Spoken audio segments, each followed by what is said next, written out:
Dear students, पिछले part में आपने विज्ञान में मूल्यांकन और मापन में अंतर समझा था। आज विज्ञान में मूल्यांकन के उपकरण एवं प्रविधियों के तहत इसके सेकंड पार्ट को हम आज डिस्कस करेंगे। Tools and techniques of evaluation in science. सभी प्रकार के मापन में किसी न किसी प्रकार के उपकरणों एवं प्रविधियों की आवश्यकता होती है। मूल्यांकन के उपकरण एवं प्रविधियां बालक के विकास की दिशा में वांछनीय परिवर्तन लाने के लिए साक्ष्यों के संकलन का साधन होती हैं। साक्ष्य या एविडेंस क्या होते हैं? जब हम कोई टेस्ट लेते हैं तो उसके जो मार्क्स होते हैं वो साक्ष्य होते हैं। जब हम कोई ओरल टेस्ट लेते हैं उसके जो मार्क्स हम देते हैं वो भी साक्ष्य कहलाएंगे। तो साक्ष्यों द्वारा छात्रों के व्यवहार में होने वाले वांछित परिवर्तन का मूल्यांकन किया जाता है। इन्हीं जो मार्क्स को हम साक्ष्य के रूप में लेते हैं, इन्हीं से हम पता लगाते हैं कि छात्रों के व्यवहार में कितना परिवर्तन आया। उपकरण एवं प्रविधि में कोई खास अंतर नहीं होता है। प्रोफेसर सिंघा ने अपनी पुस्तक मॉडर्न एजुकेशनल टेस्टिंग में मूल्यांकन के उपकरण एवं प्रविधि के स्थान पर मूल्यांकन युक्तियाँ इवैल्यूएशन डिवाइसेज शब्द प्रयुक्त किया है। किसी भी विषय में छात्रों की उपलब्धि का मूल्यांकन करने के लिए मूल्यांकन के उपकरण एवं प्रविधियों की आवश्यकता होती है।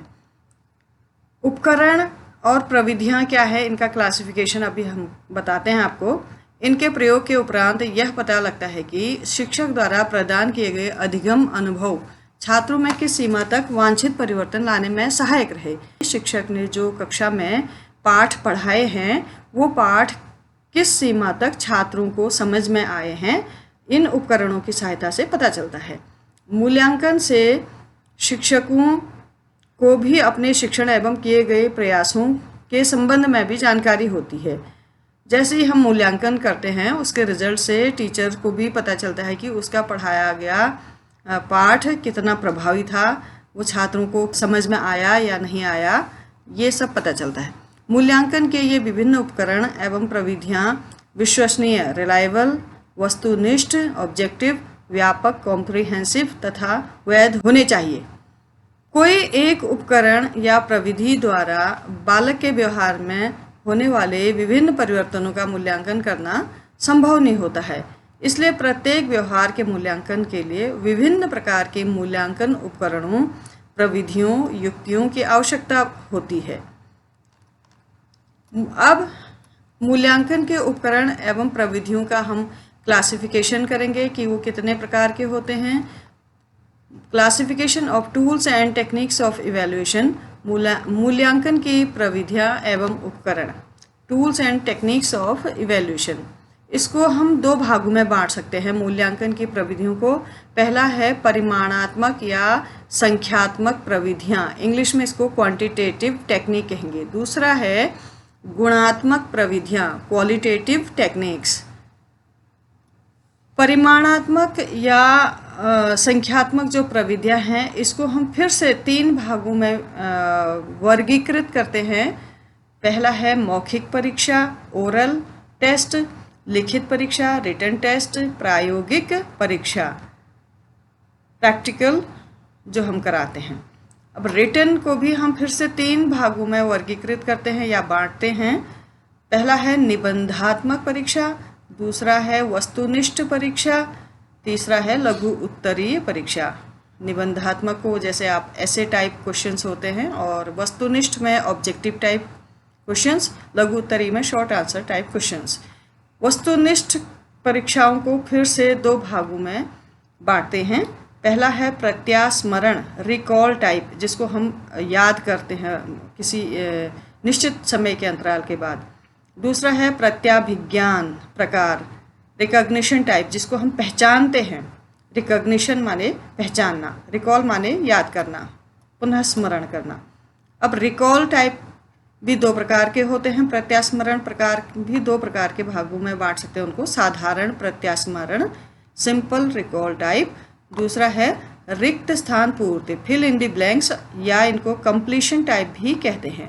प्रत्याभिज्ञान प्रकार जो है वो 5 प्रकार के होते हैं टेस्ट। पहला है बहुविकल्प रूप, मल्टीपल चॉइस टाइप टेस्ट होते हैं, जिसको आप MCQ भी कहते हैं। दूसरा है एकांतर क्रियारूप, अल्टरनेट रिस्पॉन्स टाइप। तीसरा है मिलान रूप, मैचिंग टाइप। चौथा है वर्गीकरण रूप, क्लासिफिकेशन टाइप। पांचवा है सादृश्य अनुभव रूप, एनालॉजी टाइप। अब हम जो गुणात्मक प्रविधियां हैं उनको भी कितने भागों में बांटा गया, वो कितने प्रकार के होते हैं, वो इस प्रकार से हैं। पहला है साक्षात्कार, इंटरव्यू। दूसरा है निरीक्षण, ऑब्जर्वेशन। तीसरा जांच, सूची, चेकलिस्ट। फिर है प्रश्नावली, क्वेश्चनेयर। फिर है संचयी अभिलेख, क्यूमुलेटिव रिकॉर्ड। फिर है क्रम निर्धारण मापनी, रेटिंग स्केल। और लास्ट में निरीक्षण अभिलेख, एनेक्डोटल रिकॉर्ड। इनको हम अब 1 by 1 डिस्कस करेंगे। सबसे पहले परिमाणात्मक प्रविधियाँ। परिमाणात्मक प्रविधियों में आपने देखा था कि कौन कौन सी हैं। मौखिक परीक्षाएं उसमें थी, ओरल एग्जामिनेशंस। क्वांटिटेटिव में जो पहला था मौखिक परीक्षाएं, ये परीक्षाएं सबसे प्राचीन है। बहुत समय पहले से ये परीक्षाएं होती रहती है, प्राचीन काल से ही। इनकी सहायता से छात्रों में पठन, उच्चारण, श्रवण, भाषण, अर्थ ग्रहण, अनुक्रिया करने एवं साक्षात्कार करने की योग्यताओं का मापन किया जा सकता है। पढ़ने की जो क्षमता है, उच्चारण, शुद्ध उच्चारण की जो क्षमता है, श्रवण, सुनना कि अच्छे से सुन रहे नहीं सुन रहे बालक, भाषण देना भी इनसे मापन करते हैं इन चीज़ों का। अनुक्रिया, रिस्पॉन्स करना, साक्षात्कार, इंटरव्यू कैसे करते हैं, इसकी योग्यता का मापन मौखिक परीक्षाओं के द्वारा किया जा सकता है। इन परीक्षाओं में मौखिक प्रश्न उत्तर होते हैं, वाद विवाद, नाटक आदि सम्मिलित होते हैं। मौखिक परीक्षाओं का प्रयोग विद्यालयी शिक्षा के निम्न स्तर पर किया जाता है। जैसे प्राइमरी लेवल पर हम बच्चों को मुँह ज़बानी सब टेस्ट उनसे पूछते हैं, किसी से पहाड़े पूछते हैं, किसी से कविता सुनाने को कहते हैं, पोएम सुनाने को कहते हैं। तो मौखिक उनके प्रश्नों के उत्तर भी मौखिक रूप से छोटी कक्षाओं में लिया जाता है। अध्यापक छात्रों से प्रश्न पूछते हैं। विद्यार्थी बिना कागज, पेन आदि का प्रयोग किए मौखिक रूप में अध्यापक के प्रश्नों का उत्तर देते हैं। अध्यापकों द्वारा उनकी विभिन्न योग्यताओं, ज्ञान तथा उपलब्धि का मापन किया जाता है। ओरली किया जाता है, ओरली वो बोलते हैं और टीचर उनको मापन के रूप में अंक देते रहते हैं। परिमाणात्मक प्रविधियों में दूसरी जो परीक्षा है वो है प्रायोगिक परीक्षा, प्रैक्टिकल एग्जामिनेशंस। प्रायोगिक प्रविधियों का प्रयोग छात्रों के मनोगत्यात्मक गामक पक्ष के उद्देश्यों का मापन करने के लिए किया जाता है। आपको पता है ब्लूम की टेक्सोनॉमी में 3 पक्ष बताए हैं, कॉग्निटिव डोमेन, अफेक्टिव डोमेन और साइकोमोटर डोमेन। तो ये साइकोमोटर डोमेन के उद्देश्यों का मापन करने के लिए ज़्यादा अच्छा है। ये परीक्षाएं क्रिया आधारित, एक्टिविटी ओरिएंटेड होती हैं, क्योंकि प्रैक्टिकल में हम एक्टिविटी ही करते हैं जिसमें छात्र स्वयं प्रयोग करके सीखते हैं। ये परीक्षाएं करके सीखने, लर्निंग बाय डूइंग एवं अवलोकन, लर्निंग बाय ऑब्जर्वेशन के सिद्धांत पर आधारित होती हैं। ये परीक्षाएं विज्ञान, जीव विज्ञान, चिकित्सा विज्ञान, मनोविज्ञान, गृह विज्ञान, भूगोल आदि विषयों में अधिक महत्वपूर्ण होती हैं। इन परीक्षाओं के द्वारा छात्रों को प्रत्यक्ष अनुभव, डायरेक्ट एक्सपीरियंसेस मिलते हैं, क्योंकि वो लर्निंग बाय डूइंग करें तो डायरेक्ट एक्सपीरियंस उनको मिलेगा ही मिलेगा, जिससे जटिल विषय वस्तु तथा वैज्ञानिक नियमों, तथ्यों को सरलता से सीखा जा सकता है। प्रैक्टिकली हम विज्ञान के नियमों को सरलता से सीख सकते हैं। लिखित परीक्षाएं, रिटन एग्जामिनेशंस। परिमाणात्मक परीक्षाओं का तीसरा जो रूप है वो है लिखित परीक्षाएं। इन परीक्षाओं में छात्रों से लिखित रूप से प्रश्न पूछे जाते हैं, जिनके उत्तर छात्रों को उत्तर पुस्तिका, आंसर शीट में लिखने होते हैं। मौखिक परीक्षाओं की अपेक्षा ये अधिक प्रभावशाली होते हैं। ये परीक्षाएं इकाई, साप्ताहिक, मासिक, त्रैमासिक, अर्धवार्षिक, वार्षिक आदि परीक्षाओं के रूप में हो सकती हैं। लिखित परीक्षाओं में 3 प्रकार से प्रश्न पूछे जा सकते हैं। पहला है निबंधात्मक परीक्षाएं, एसे टाइप एग्जामिनेशंस। दूसरा वस्तुनिष्ठ परीक्षाएं, ऑब्जेक्टिव टाइप एग्जामिनेशंस। तीसरा लघु उत्तरीय परीक्षाएं, शॉर्ट आंसर टाइप एग्जाम्स या एग्जामिनेशंस। निबंधात्मक परीक्षाएं क्या होती हैं? ऐसे टाइप एग्जामिनेशंस के विषय में अब हम बात करते हैं। इन परीक्षाओं में परीक्षार्थी प्रश्न के उत्तर विस्तार से देता है। बहुत ही ज़्यादा पेज इसमें भरते हैं बच्चे, 5-6 पेज, 7-8 पेज। परीक्षार्थी अपने विचारों की अभिव्यक्ति हेतु पूर्णतया स्वतंत्र होता है। जब वो उत्तर दे रहा होता तो अपने विचारों की अभिव्यक्ति के लिए पूर्ण रूप से स्वतंत्र होता है। इन परीक्षाओं से बालकों की उपलब्धि के साथ साथ उनकी अभिव्यक्त करने की क्षमता, लेखन क्षमता, रुचियाँ, अभिवृत्तियाँ, कुशलताओं आदि का मूल्यांकन होता है। इन परीक्षाओं से बालक के मस्तिष्क में जो भी विचार हैं उत्तर के रूप में, उनको वो अभिव्यक्त करता है। उसकी लेखन क्षमता भी इससे समृद्ध होती है, उसकी रुचियों का पता चलता है, अभिवृत्तियों का पता चलता है, कितना वो कुशल है इन पक्षों में। तो इन सब का मूल्यांकन इस तरह की परीक्षाओं में संभव है। महत्व, निबंधात्मक परीक्षाओं का क्या महत्व है? जब समस्या का तत्काल अध्ययन करना होता है तब हम निबंधात्मक परीक्षाएं लेते हैं। जब विद्यार्थियों की संख्या अत्यधिक हो, बहुत ज़्यादा मात्रा में होने पर भी उनकी निबंधात्मक परीक्षाएं ली जा सकती हैं। जब परीक्षार्थी की लेखन शैली को जानना हो कि वो कैसा लिखता है, उसका स्टाइल क्या है लिखने का, तो तब भी हम निबंधात्मक प्रश्न को देते हैं बच्चों को। जब व्यक्तिगत समस्याओं का अध्ययन करना हो, व्यक्तिगत समस्याओं का अध्ययन करने में भी छात्र अपनी समस्याओं से अवगत कराएंगे। जब छात्रों में उपयुक्त ज्ञान के चयन करने की योग्यता मालूम करनी हो, जब विद्यार्थियों की रुचियों, अभिवृत्तियों, मूल्यों तथा व्यक्तित्व के गुणों का मापन करना हो, तो निबंधात्मक परीक्षाओं का महत्व बढ़ जाता है। निबंधात्मक परीक्षाओं के कार्य, फंक्शंस, क्या फंक्शंस हैं इनके? छात्रों की विषय वस्तु संबंधी उपलब्धियों का अध्ययन करना, छात्रों की विषय वस्तु में कितना उनको समझ में आया है, कितने मार्क्स उनके आए हैं, इन चीज़ों का अध्ययन जब करते हैं तो हम निबंधात्मक प्रश्नों का सहारा लेते हैं। छात्रों की रुचियों, क्षमताओं, दक्षताओं, दृष्टिकोणों तथा मूल्यों का मापन करने के लिए निबंधात्मक परीक्षाओं को देते हैं और इन्हीं को मापना निबंधात्मक परीक्षणों के कार्य हैं। छात्रों को अधिगम के लिए प्रेरित करके अनुशासन तथा चरित्र निर्माण की भावना विकसित करना। इन प्रश्नों का कार्य ये भी है कि वो छात्रों को पढ़ने के लिए, सीखने के लिए प्रेरित करते हैं तथा अपने चरित्र का निर्माण करते हैं। किसी विषय विशेष में कठिनाइयों एवं कमजोरियों का पता करके उनका समाधान करना। किसी भी विषय में छात्र कितने कमज़ोर हैं, कहाँ पर उनको कठिनाई आ रही है, इसका पता या इसका निदान भी इन परीक्षाओं के द्वारा होता है तथा उनका समाधान किया जा सकता है। छात्रों का वर्गीकरण करना। छात्र का वर्गीकरण कैसे होता है? कोई छात्र औसत होते हैं, एवरेज स्टूडेंट्स होते हैं, कोई बिलो एवरेज होते हैं, कोई अबव एवरेज होते हैं। तो इन प्रश्नों के माध्यम से हमें छात्रों में अंतर स्पष्ट दिखाई देता है। वो छात्रों को डिस्क्रिमिनेट करते हैं ये परीक्षण, जिससे हमें पता चलता है कि किस छात्र के साथ किस तरह का व्यवहार करना है। छात्रों को विचारों, भावनाओं, अभिव्यक्ति क्षमता तथा आलोचनात्मक प्रवृत्तियों से अवगत कराना। छात्रों को निर्देशन एवं परामर्श देना भी इन परीक्षाओं का कार्य है। शिक्षकों के कार्य का मूल्यांकन भी ये करते हैं। निबंधात्मक परीक्षाओं के गुण या विशेषताएं, मेरिट्स और characteristics of essay type test. अधिगम के बहुत से पक्ष होते हैं जिनका मूल्यांकन केवल निबंधात्मक परीक्षाएं ही कर सकती हैं। ये परीक्षाएं उच्च मानसिक प्रक्रियाओं के मापन का एक सशक्त माध्यम है। इन परीक्षाओं में परीक्षार्थी को विचारों की अभिव्यक्ति की पूर्ण स्वतंत्रता होती है।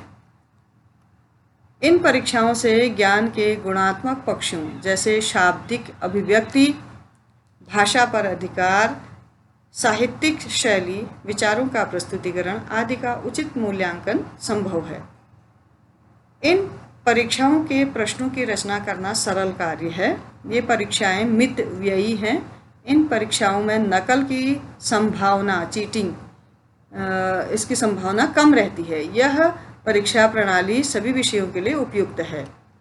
छात्रों के भावात्मक एवं क्रियात्मक पक्षों का मूल्यांकन संभव होता है। क्योंकि वो भावाभिव्यक्ति करते हैं उत्तरों में और क्रिया के रूप में कुछ न कुछ कार्य करते हैं। पाठ्यक्रम के विस्तृत अध्ययन को प्रोत्साहन मिलता है। परीक्षार्थियों के विषय संबंधी तथ्यों की जांच हेतु परीक्षार्थियों के विषय में कितनी रुचि है, तथ्य उनको कहाँ तक समझ में आ रहे हैं, इसकी जांच भी करने के लिए इस तरह की परीक्षाएं आवश्यक हैं। मौलिकता का मापन होता है। मौलिकता इसमें इसलिए होती है क्योंकि छात्र जो कुछ भी लिखता है वो उसका अपना मौलिक होता है, वो अपनी सोच समझ का अपनी सूझ का प्रयोग करते हुए लिखता है। छात्रों के व्यक्तित्व व चिंतन विधि के संबंध में पता चलता है, अर्थात छात्रों का व्यक्तित्व कैसा है, चिंतन विधि क्या है, किस प्रकार से छात्र सोचते हैं उत्तर लिखने हेतु, इस विषय में पता चलता है। छात्रों के उत्तरों से उनके भावों का पता चलता है।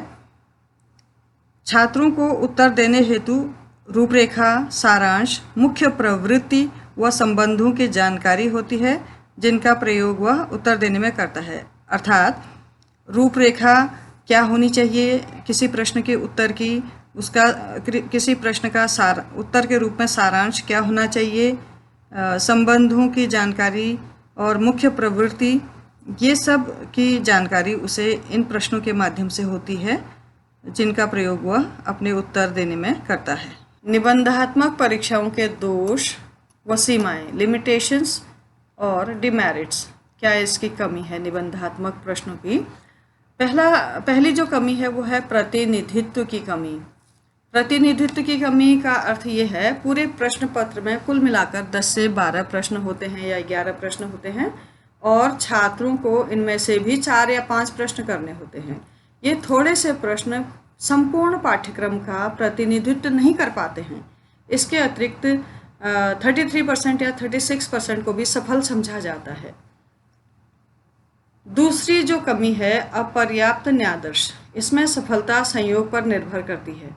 यदि छात्रों ने पूरी पुस्तक नहीं पढ़ी और उनके पढ़े हुए कुछ ही पाठ में से यदि प्रश्न आ जाते हैं और वह सफल हो जाता है तो वो सफल माना जाएगा। कभी कभी योग्य छात्र असफल भी हो जाते हैं, अगर उन्होंने वही प्रश्न नहीं पढ़ा जो आने वाला था तो वो फेल हो जाते हैं।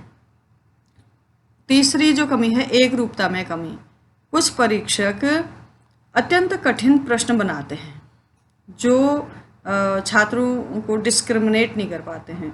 कुछ अत्यंत सरल, वो भी ये अत्यंत सरल जो प्रश्न पत्र होते हैं ये भी छात्रों में विभेद करने की क्षमता ऐसे प्रश्न पत्रों में नहीं होती है।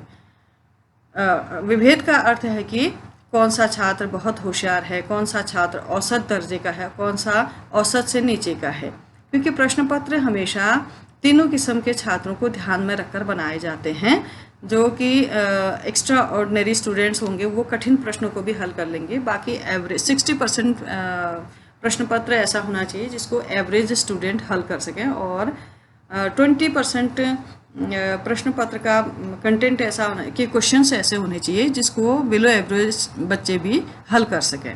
तो एक रूपता में कमी होती है। प्रश्न पत्र या तो बहुत कठिन होता है या बहुत सरल हो जाता है, जिससे कि छात्रों के वैयक्तिक विभिन्नता को ध्यान में नहीं रखते हैं वो लोग, तो ये प्रश्न पत्र उनके लिए ठीक नहीं है। रटने पर बल, चौथी जो कमी है रटने पर बल। निबंधात्मक परीक्षाएं ज्ञानोपार्जन का मापन नहीं करती, ये केवल स्मरण शक्ति या रटने की योग्यता का मूल्यांकन करती हैं। जो छात्र रटने में कुशल होते हैं वो अच्छे अंक प्राप्त कर लेते हैं, जो नहीं रट पाते हैं वो उनके अंक अच्छे नहीं आते हैं। आत्मनिष्ठ फलांकन व्यवस्था। अब निबंधात्मक प्रश्नों में सबसे बड़ी कमी ये है कि इसमें परीक्षक की आत्मनिष्ठता आ जाती है। आत्मनिष्ठता से ये आशय है कि जब वो मार्क्स दे रहे होते हैं तो किसी एक जैसे उत्तर भी अगर छात्रों ने लिखे हैं तो वो अलग अलग मार्क्स दे देते हैं, क्योंकि उनके मूड पर भी निर्भर करता है मार्क्स देना। तो इसको हम ये कह सकते हैं निबंधात्मक परीक्षाओं में फलांकों की व्यवस्था, फलांक माने मार्क्स, आत्मनिष्ठ होती है। जो परीक्षक बहुत खुश है इस समय अगर वो चेक कर रहा है कॉपी, तो वो अच्छे अच्छे मार्क्स दे देगा। कभी परीक्षक का मूड खराब होता है तो वो बड़े स्ट्रिक्टली मार्क्स देगा। कोई परीक्षक पेजेज गिन करके भी मार्क्स देते हैं। इन परीक्षाओं में छात्रों के साथ न्याय नहीं हो पाता क्योंकि परीक्षक की आत्मनिष्ठता का प्रभाव इसमें पड़ता है। सब्जेक्टिविटी इसे हम कहते हैं, सब्जेक्टिविटी आ जाती है। सातवां है जो कमी, उत्तर मूल्यांकन से बालक की स्वयं अनभिज्ञता। माध्यमिक, उच्च माध्यमिक तथा विश्वविद्यालयों द्वारा जो परीक्षाएं आयोजित की जाती हैं उनमें निबंधात्मक प्रश्न ही पूछे जाते हैं। परीक्षा के पश्चात उत्तर पुस्तिकाओं का मूल्यांकन करके अंक प्रदान कर दिए जाते हैं, लेकिन उत्तर पुस्तिकाओं को दिखाने की व्यवस्था इनमें कहीं पर भी नहीं होती, जिससे छात्र यह नहीं जान पाते हैं कि उन्हें किस आधार पर मार्क्स दिए गए हैं और कहाँ पर उसके मार्क्स कटे हैं। निदानात्मक उपयोग नहीं। लास्ट कमी, 8वीं कमी इसकी है, निदानात्मक उपयोग नहीं। निबंधात्मक परीक्षाओं का निदानात्मक उपयोग नहीं है क्योंकि इनमें प्रश्नों के उत्तर अत्यधिक लंबे होते हैं, जिससे छात्रों की कमियों तथा कमजोरियों का पता लगाना कठिन कार्य हो जाता है। परीक्षार्थी इधर उधर के गप्पे लड़ाकर कुछ ना कुछ लिख ही देते हैं। वो ऑथेंटिक नहीं भी हो सकता है, जिससे कि पता नहीं चलता कि छात्र में क्या कमी है। 9वां जो कमी है, इन परीक्षाओं की विश्वसनीयता एवं वैधता निम्न स्तर की होती है। 10वां, इन परीक्षाओं के में अवसर तत्व, चांस फैक्टर का अत्यधिक हाथ होता है। अवसर तत्व का अर्थ यह है कि अगर पढ़े हुए क्वेश्चन आ गए तो उत्तर दे देते हैं, अगर पढ़े हुए क्वेश्चन नहीं आए, चाहे पूरी पुस्तक आती हो, वही प्रश्न नहीं आ रहे हों, तो उसके मार्क्स अच्छे नहीं आएंगे। फिर अगली जो कमी है, परीक्षार्थी महत्वपूर्ण प्रश्नों की खोज में रहता है तथा परीक्षा से कुछ सप्ताह पूर्व ही परिश्रम करके उत्तीर्ण हो जाता है। कुछ अधिकतम स्टूडेंट्स क्या करते हैं, इम्पॉर्टेंट क्वेश्चंस की खोज में रहते हैं। वो इम्पॉर्टेंट क्वेश्चन इधर उधर से ढूंढ के लाते हैं, फिर उन्हीं को पढ़ते हैं और वही उनमें से कुछ क्वेश्चन उनके फंस जाते हैं एग्ज़ाम में, तो उन्हीं से वो उत्तीर्ण हो जाते हैं। इसका अर्थ है कि उन्होंने पूरी पुस्तक नहीं पढ़ी, केवल वही कुछ इम्पोर्टेंट प्रश्न पढ़े। अगला है, ये परीक्षाएं अधिक समय लेती हैं, छात्र लिखते लिखते थक जाते हैं। साथ ही सभी स्थानों का निरीक्षण भी एक सा नहीं होता। कहीं पर निरीक्षण, जब एग्ज़ाम में जो ऑब्जर्वर होते हैं वो बातचीत करते हैं तो छात्र नकल भी कर लेते हैं। छात्रों के उत्तर देने के तरीके भी कभी कभी परीक्षक को झुंझलाहट पैदा करते हैं। जो प्रश्न आता है उसे अत्यधिक विस्तार से लिखते हैं और जो नहीं आता है उसको वो बिल्कुल लिखते नहीं है, लेकिन जो आता भी है अगर समय कम है तो फिर उसको छोटा उत्तर लिखते हैं, चाहे वो दीर्घ उत्तर ही क्यों ना हो। कुछ परीक्षक पूर्वाग्रह से भी फलांकन कर देते हैं, जैसे अच्छे लेख को देकर। कुछ तो टीचर ऐसे होते हैं, इसने कितना अच्छा लिखा है कहते हुए उसी में मार्क्स देते थे। और कुछ परीक्षक प्रश्नों का मूल्यांकन पेज संख्या गिनकर करते हैं, चाहे उत्तर वैध हो या ना हो। रिलायबल आंसर है या नहीं है ये नहीं देखते, बल्कि वो देखते हैं कि कितने पेज इसने लिखे हैं। और फिर है, समयावधि कम हो और उत्तर पुस्तिकाएं बहुत अधिक हो तो भी परीक्षक लापरवाही के साथ मूल्यांकन करते हैं। कभी कभी यूनिवर्सिटीज़ भी इतने कम समय में पुस्तकों का मूल्यांकन, उत्तर पुस्तिकाओं का मूल्यांकन करने को कहती हैं, जिससे कि परीक्षक के पास समय कम होता है और वो लापरवाही से काम करता है और विद्यार्थियों के साथ अन्याय होता है। इससे इनजस्टिस होता है कि वो अच्छे से कॉपी चेक नहीं कर पाते। निबंधात्मक परीक्षाओं में सुधार संबंधी सुझाव, क्या सुझाव होने चाहिए, कैसे सुधारा जाना चाहिए। रचना एवं प्रयोग संबंधी सुधार, 2 किस्म के सुधार हैं इसमें। प्रश्न की भाषा, रचना की दृष्टि से देखें तो प्रश्न की भाषा सरल होनी चाहिए, प्रश्नों की संख्या अधिक हो जिससे कि उनका प्रतिनिधित्व पूरे सिलेबस पर हो। समग्र विकल्प के स्थान पर प्रश्नवार विकल्प रखे जाए, जैसे किन्हीं 5 प्रश्नों को हल करिए, 10 या 12 प्रश्न दिए हैं, अगर उसमें से ये कहा जाए, विकल्प रखा जाए कि किन्हीं 5 प्रश्नों का उत्तर दीजिए, इसके स्थान पर क्या करना चाहिए, पहला प्रश्न हो उसका ही एक विकल्प दिया जाए, दूसरा प्रश्न उसका भी विकल्प, तीसरा प्रश्न उसका भी विकल्प, इस तरह से सभी प्रश्नों का एक एक विकल्प दिया जाए तो उनमें से जो भी विकल्प या जो भी प्रश्न छात्रों को आता हो हल करना, उसे वो अपने हल करें। प्रश्न पत्र निर्माण हेतु निर्माताओं को प्रशिक्षण दिया जाए, क्योंकि प्रश्न पत्र निर्माण करने में कई परीक्षक क्या करते हैं, 10 सालों के प्रश्न पत्रों को उठा लेते हैं, उनमें से जो अक्सर आया है उसी प्रश्न को दे देते हैं, या उनमें से ही किन्हीं 10 प्रश्नों को छांट के दे देते हैं। लेकिन ये उचित नहीं है। इस तरह से छात्र भी इम्पोर्टेंट प्रश्न ढूंढने लगते हैं। इसके बजाय प्रशिक्षकों को ऐसा प्रशिक्षण दिया जाए कि संपूर्ण पाठ्यक्रम का प्रतिनिधित्व जिस तरह से हो सके उस तरह से प्रश्न का निर्माण किया जाए। जैसे ब्लूप्रिंट पहले बनवाया जाए उनसे, तब जा करके प्रश्नों का निर्माण करवाया जाए। आत्मनिष्ठ तत्वों को कम करने हेतु वस्तुनिष्ठ पदों को भी स्थान मिलना चाहिए।